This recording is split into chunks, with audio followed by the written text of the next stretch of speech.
आकृति की मानो जिंदगी ही उजड़ गई थी। उसके पति अनुराग ने 1 महीने पहले घर पर ही पंखे से लटककर आत्महत्या कर ली थी। आकृति, उसके सास ससुर और देवर सब बहुत दुखी हो गए थे। अभी 2 साल पहले ही तो आकृति और अनुराग की शादी हुई थी। सब कुछ बहुत अच्छा था। आकृति और अनुराग दोनों ही बड़ी आईटी कंपनियों में सॉफ्टवेयर इंजीनियर थे। अनुराग को अपनी कंपनी में एक बड़ा प्रमोशन मिलने वाला था, जिसके लिए वह बहुत खुश था। लेकिन यह प्रमोशन ही अनुराग का काल बन गया था। अनुराग के कंपनी में शैली भी काम करती थी और उसके हिसाब से वह प्रमोशन उसे मिलना चाहिए था। अगर अनुराग उसके रास्ते से हट जाता तो शैली को ही प्रमोशन मिलता। शैली इस प्रमोशन के लिए कुछ भी करने को तैयार थी। कुछ दिन पहले मीटू अभियान बहुत तेजी से चला था, जिसमें काफी महिलाओं ने अपने ऊपर किसी पुरुष द्वारा किए गए गलत व्यवहार को मीटू के तहत दुनिया के सामने उजागर किया था। शैली ने अपना दिमाग लगाना शुरू किया और सोचा, दुनिया तो औरतों की बात को सच मानती है। अनुराग को रास्ते से हटाने का बस यही एक रास्ता है। शैली ने ऑफिस में बॉस से अनुराग की कंप्लेंट कर दी कि अनुराग ऑफिस में उसके साथ गलत तरीके से व्यवहार करता है और उसे गलत तरीके से छूने की कोशिश करता है। यह सब कुछ #मीटू लिखकर शैली ने अपने फेसबुक प्रोफाइल में भी शेयर कर दिया, ताकि अनुराग पूरी तरह से कंपनी में बदनाम हो जाए। शैली ने जैसा चाहा था वैसा ही हुआ। बिना किसी जांच पड़ताल के शैली के बॉस ने शैली की बातों को सच मान लिया, और क्योंकि उसने फेसबुक प्रोफाइल पर भी यह सब कुछ लिख दिया था, तो अनुराग को उसके ऑफिस के सारे एम्प्लॉय और उसके जानने वाले सब गलत मानने लगे। अनुराग से सच्चाई जानने की किसी ने भी कोशिश नहीं की। बॉस ने बिना किसी नोटिस के अनुराग को कंपनी से निकाल दिया और बोला, ऐसे एम्प्लॉय को हम कंपनी में नहीं रख सकते। शैली जो चाहती थी वह हो गया। प्रमोशन शैली को मिल चुका था। एक प्रमोशन के लिए शैली ने इतनी नीच हरकत कर दी थी। अनुराग को ऑफिस से बेइज्जत करके निकाला गया था, जिसकी वजह से वह काफी मानसिक तनाव में था। ऊपर से इतना बड़ा झूठा इल्जाम उसके ऊपर लगाया गया था। वह घर आया, घर में सबको सब कुछ बताया। घर वालों ने बोला, ऐसे कैसे, हम इसके खिलाफ कोर्ट में जाएंगे, देखते हैं वह कैसे साबित करेगी। इतना बड़ा झूठ तो उसने बोल दिया है, पर अब उसे इसकी सजा भुगतनी पड़ेगी। लेकिन शैली ने तब तक हर तरफ अनुराग को इतना ज्यादा बदनाम कर दिया था कि उसे घर से बाहर निकलने में भी शर्म आ रही थी। हर कोई उसे अजीब नजरों से देख रहा था। अनुराग यह दबाव बर्दाश्त नहीं कर पाया और अपने घर पर ही उसने पंखे से लटककर आत्महत्या कर ली। अनुराग के इस कदम से उसका पूरा परिवार बिखर चुका था। सास, ससुर, देवर और अनुराग की पत्नी आकृति पूरी तरह से टूट गए थे। उधर शैली प्रमोशन पाकर काफी खुश थी। उसने ऐसा नहीं सोचा था कि अनुराग आत्महत्या कर लेगा। उसे तो लगा था कि बस अनुराग उसके रास्ते से हट जाएगा, लेकिन अनुराग ने इतना बड़ा कदम उठा लिया। शैली को इस बात का थोड़ा बहुत अफसोस था, लेकिन वह एक स्वार्थी लड़की थी, इसलिए अपने प्रमोशन को लेकर वह ज्यादा खुश थी। अनुराग के जीने और मरने से उसे क्या फर्क पड़ता था? फर्क तो किसी और को पड़ता था, जिसकी वजह से किसी की सारी दुनिया उजड़ गई थी। शैली अब अपनी कंपनी में मैनेजर के पोस्ट पर प्रमोट हो चुकी थी। काम बढ़ने के साथ साथ जिम्मेदारियां भी बढ़ने लगी थी, इसलिए शैली को देर रात तक ऑफिस में रुकना पड़ता था। एक दिन शैली रात में 10 बजे अपने कंप्यूटर पर काम कर रही थी कि उसे लगा सामने से कोई गया है। उस वक्त शैली और एक प्यून के अलावा ऑफिस में कोई नहीं था। सारे एम्प्लॉय अपने घर जा चुके थे। शैली ने प्यून से पूछा, कोई ऑफिस में रुका है क्या? प्यून ने बोला, नहीं मैडम, सिर्फ आप ही पूरे ऑफिस में हैं। मैं आपके जाने का ही इंतजार कर रहा हूँ, ताकि मैं भी अपने घर जा सकूं। शैली ने फिर बाहर गार्ड को फोन किया और पूछा, क्या अभी कोई बाहर से अंदर आया है? गार्ड ने साफ मना कर दिया और बोला, नहीं मैडम, ऑफिस तो पूरी तरह से खाली है। बाहर से कोई अंदर नहीं आया। शैली को लगा कि उसे वहम हुआ होगा और वह फिर अपना काम करने लगी। लेकिन फिर शैली को लगा कि उसके केबिन के बाहर कोई खड़ा है। शैली ने जब गौर से देखा तो वह अनुराग था। शैली बहुत डर गई और उसकी चीख निकल गई। चीख सुनकर प्यून दौड़ा दौड़ा उसके पास आया और बोला, क्या हुआ मैडम, आप चिल्ला क्यों रही हैं? शैली ने बोला, वह सामने अनुराग खड़ा है, तुमने देखा? प्यून ने बोला, कहाँ मैडम, यहाँ तो कोई भी नहीं खड़ा। आपको जरूर कोई वहम हो रहा है, प्लीज आप घर चले जाइए। शैली को भी लगा कि शायद उसे वहम हो रहा है, इसलिए वह तेजी से ऑफिस से बाहर निकलने लगी। उसने ऑफिस के गार्ड को बोल दिया था कि उसकी गाड़ी निकाल कर तैयार रखे, उसे तुरंत घर जाना है। शैली के कार की चाबी कंपनी के गार्ड के पास रहती थी और वह उसके निकलने पर उसकी गाड़ी पार्किंग से बाहर निकाल कर ले आता था। शैली जब गेट पर पहुंची तो उसकी गाड़ी आ चुकी थी और शैली अपनी गाड़ी के अंदर बैठ गई। लेकिन वह दोबारा चीख उठी क्योंकि बैक सीट पर अनुराग बैठा हुआ था। शैली चिल्लाते हुए गाड़ी से बाहर निकल गई। गार्ड ने बोला, क्या हुआ मैडम, आप इतनी जोर से चिल्ला क्यों रही हैं? शैली ने बोला, मेरी गाड़ी में अनुराग है। गार्ड ने बोला, यह कैसी बातें कर रही हैं मैडम, अनुराग सर तो अब इस दुनिया में ही नहीं है, तो वह आपकी गाड़ी में कैसे आ सकते हैं? शैली ने बोला, यकीन नहीं हो रहा तो खुद ही देख लो। गार्ड ने दरवाजा खोलकर देखा पर अंदर कोई भी नहीं था। उसने बोला, मैडम आपको वहम हो रहा है, गाड़ी तो पूरी तरह से खाली है। लेकिन शैली को अभी भी गाड़ी की बैक सीट पर मुस्कुराता हुआ अनुराग दिख रहा था। शैली को कुछ भी समझ में नहीं आ रहा था कि उसके साथ क्या हो रहा है। शैली ने गार्ड से बोला, तुम मेरी गाड़ी वापस पार्किंग में लगा दो, मैं कैब से घर जा रही हूँ। शैली ने कैब बुक कर ली। गार्ड ने शैली की गाड़ी वापस पार्किंग में लगा दी। शैली कैब से उतरकर अपनी बिल्डिंग की तरफ तेजी से जाने लगी, लेकिन उसे बिल्डिंग के बाहर ही फिर से अनुराग दिखा। शैली डर के मारे दौड़ती हुई बिल्डिंग के अंदर घुस गई। शैली की हालत बहुत खराब हो चुकी थी। हर तरफ उसे अनुराग ही अनुराग दिख रहा था। घर के अंदर जाकर उसने खुद को कमरे में बंद कर लिया। वह डर के मारे अपनी आंखें भी नहीं खोल रही थी। 2-3 घंटों के बाद वह थोड़ी नॉर्मल हुई तो उसे लगा कि शायद काम के प्रेशर की वजह से उसे यह सब कुछ वहम हो रहा है। वह उठी, हाथ मुंह धोकर अपने लिए 1 कप कॉफी बनाई और फिर अपना फोन लेकर अपनी सोशल साइट्स खोल ली ताकि उसका मन थोड़ा हल्का हो सके। लेकिन शैली एक बार फिर से कांप उठी। शैली को अनुराग की फ्रेंड रिक्वेस्ट आई हुई थी। शैली फिर से घबरा गई कि जो इंसान इस दुनिया से जा चुका है वह उसे फ्रेंड रिक्वेस्ट भेज रहा है। शैली ने अनुराग का पुराना प्रोफाइल चेक किया। अनुराग के पुराने प्रोफाइल पर एक पोस्ट डाली गई थी, I am back to take my revenge, be ready. यह सब कुछ देखकर शैली बहुत ज्यादा डर गई और डर के मारे उसने अपना फोन बंद कर दिया। शैली रात भर डर के मारे सो नहीं पाई और सुबह होने का इंतजार करती रही। सुबह होते ही वह अपने घर से बाहर निकल आई, लेकिन अब वह कहाँ जाती? इस बड़े शहर में वह अकेली रहती थी, अपने घर वालों से बहुत दूर। शैली ने फिर ऑफिस जाने की ही सोची। उसने कैब बुक की और ऑफिस पहुंच गई। अभी ऑफिस टाइम स्टार्ट नहीं हुआ था। शैली करीब 2 घंटे पहले आ चुकी थी। गार्ड ने बोला, मैडम आप इतनी जल्दी आ गईं? शैली ने बोला, हाँ मुझे कुछ काम था, और वह अंदर जाने लगी। शैली को ऑफिस के अंदर भी डर लग रहा था कि यहाँ पर अनुराग दोबारा न आ जाए, लेकिन अभी सब कुछ शांत था।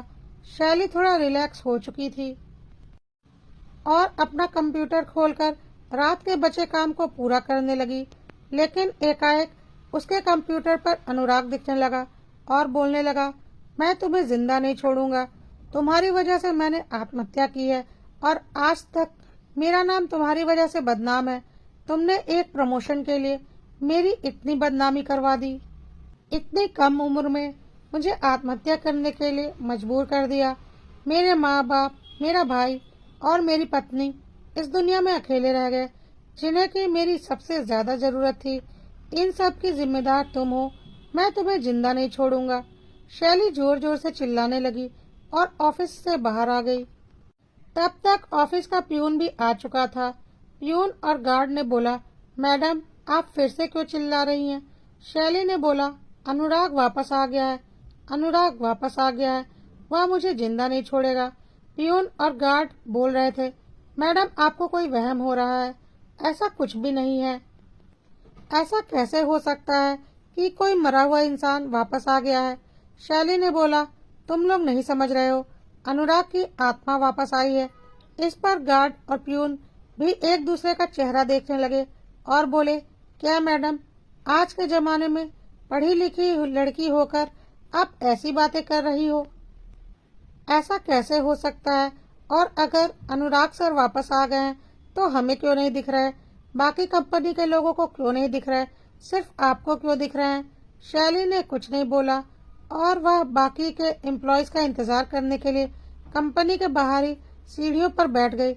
लेकिन तभी उसे महसूस हुआ कि उसके पीछे कोई खड़ा है और उसने पीछे मुड़कर देखा तो अनुराग खड़ा था। अब तो शैली की हालत खराब हो गई और वह एक बार फिर जोर से चिल्लाने लगी। गार्ड और प्यून अभी वहीं थे। उन्होंने बोला, क्या हुआ मैडम, फिर से आपको अनुराग सर दिखने लगे क्या? शैली ने बोला, देखो बकवास मत करो, अनुराग सामने ही तो खड़ा है, क्या तुम लोगों को नहीं दिख रहा? उन्होंने बोला, नहीं मैडम, हमें तो कुछ भी नहीं दिख रहा, यहाँ पर कोई भी नहीं खड़ा है।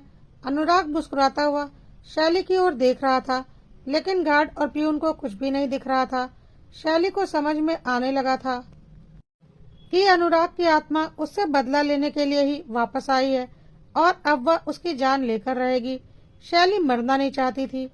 उसने अनुराग के हाथ जोड़ दिए और बोली, प्लीज अनुराग, मुझे माफ कर दो, मैं मरना नहीं चाहती हूँ। अनुराग ने बोला, लेकिन तुम्हारी वजह से मैं तो मर गया ना, और मेरी इतनी बदनामी भी हुई, मेरा परिवार भी अकेला रह गया। शैली ने बोला, प्लीज अनुराग, मुझे मेरी गलतियों के लिए माफ कर दो, तुम जो बोलोगे मैं करूंगी, लेकिन प्लीज मेरी जान बख्श दो। तो ठीक है, तुमने मेरी जो बदनामी की है, पहले तुम उस बदनामी का दाग मेरे माथे पर से हटाओ। तुम आज ऑफिस खुलने के बाद बॉस और सारे एम्प्लॉय के सामने सारा सच कबूल करोगी, नहीं तो आज का दिन तुम्हारा आखिरी दिन होगा। ठीक है अनुराग, मैं ऐसा ही करूंगी। थोड़ी देर के बाद कंपनी के सारे एम्प्लॉय आ चुके थे और बॉस भी आ चुके थे। शैली ने ऑफिस से अनाउंसमेंट की कि मैं शैली बोल रही हूँ। आप सब प्लीज ऑफिस के हॉल में जमा हो जाइए, मुझे आप लोगों से एक बहुत जरूरी बात करनी है, प्लीज सब लोग आ जाइए। जब कंपनी के सारे एम्प्लॉय ऑफिस के हॉल में जमा हो गए तो शैली ने बोलना शुरू किया, अनुराग पूरी तरह से बेकसूर था, उसने मेरे साथ कभी भी कुछ भी गलत नहीं किया था। मैंने उसे सिर्फ और सिर्फ इसलिए बदनाम किया था ताकि वह प्रमोशन मुझे मिल सके, न कि अनुराग को, और मैंने जो चाहा था वैसा ही हो गया। अनुराग को कंपनी से निकाल दिया गया और प्रमोशन मुझे मिल गया, लेकिन मैंने सपने में भी नहीं सोचा था कि अनुराग इस वजह से आत्महत्या कर लेगा। अनुराग की आत्महत्या के लिए मैं जिम्मेदार हूँ।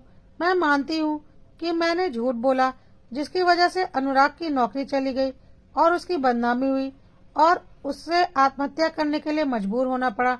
मैं अपनी गलती मानती हूँ। शैली की बात सुनकर सब लोग हैरान हो गए। शैली का कहा सब कुछ आवाज के साथ सीसीटीवी कैमरे में रिकॉर्ड हो चुका था। उसका सारा कबूलनामा सीसीटीवी कैमरे में रिकॉर्ड था। तभी शैली को अपनी पीठ पर किसी का हाथ महसूस हुआ। शैली ने घूमकर देखा तो अनुराग खड़ा था। बाकी लोग भी हैरान थे क्योंकि अब अनुराग सबको दिख रहा था।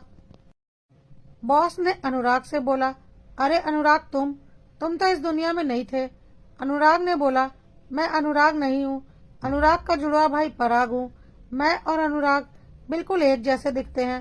शैली से उसका सच कबूल करवाने के लिए मैंने और आकृति भाभी ने मिलकर यह सब कुछ खेल रचा था, जिसमें ऑफिस के गार्ड और प्यून ने हमारा पूरा साथ दिया था। तब तक गार्ड और प्यून भी सामने आ चुके थे और उन्होंने बोला, हमें पता था अनुराग सर कितने अच्छे हैं, हर अच्छे बुरे वक्त में उन्होंने हमारी मदद की थी, वह ऐसी नीच हरकत कभी कर ही नहीं सकते थे। इसलिए जब आकृति मैडम और पराग सर ने हमसे मदद मांगी तो हम उनकी मदद करने को तैयार हो गए।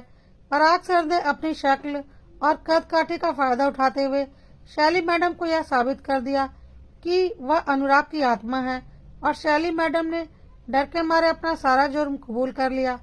शैली हैरानी से पराग की ओर देख रही थी और उसे सब कुछ अब समझ में आ रहा था कि क्यों अनुराग सिर्फ उसे दिख रहा था, गार्ड और प्यून को क्यों नहीं दिख रहा था, क्योंकि वह दोनों उसके साथ मिले हुए थे और उन्हें भी सब कुछ दिख रहा था, पर वह नाटक कर रहे थे। लेकिन शैली को अभी तक एक बात समझ में नहीं आ रही थी कि उसके कंप्यूटर में अनुराग कैसे दिखने लगा था। तब तक पराग ने बोला, हाँ हाँ शैली, मुझे पता है तुम यह सोच रही हो ना कि तुम्हारे कंप्यूटर में अनुराग आकर तुमसे कैसे बातें करने लगा कि वह तुमसे बदला लेगा। तो मैं बताता हूँ, मैं एक प्रोफेशनल हैकर हूँ और मैं दुनिया में कहीं से भी किसी का भी कंप्यूटर हैक करके उस पर कुछ भी प्ले कर सकता हूँ। अब समझ में आया? शैली ने अपना सिर पकड़ लिया कि वह इतनी आसानी से इनके झांसे में आ चुकी थी। तब तक पुलिस भी आ चुकी थी, जिसे कि आकृति लेकर आई थी। आकृति ने पुलिस वालों से बोला, गिरफ्तार कर लीजिए इस घटिया औरत को। इसकी वजह से मेरे पति की जान चली गई और बदनामी भी हुई। इसका सारा कबूलनामा ऑफिस के सीसीटीवी कैमरे में रिकॉर्ड है और कंपनी के गार्ड और प्यून ने अपने मोबाइल में भी रिकॉर्ड किया है। इसे बाहर रहने का कोई हक नहीं, इसकी जगह जेल के अंदर है। पुलिस ने शैली को अनुराग को आत्महत्या के लिए उकसाने के लिए गिरफ्तार कर लिया। अब शैली अपनी असली जगह पर पहुंच चुकी थी। आकृति अनुराग को याद कर रही थी और बोल रही थी, अनुराग, आज मैंने तुम्हारी मौत का और तुम्हारी बदनामी का बदला ले लिया है। तुम जहाँ भी हो, कम से कम यह सुकून तो होगा कि तुम निर्दोष साबित हो चुके हो, और इसमें तुम्हारे भाई ने मेरा पूरा साथ दिया है।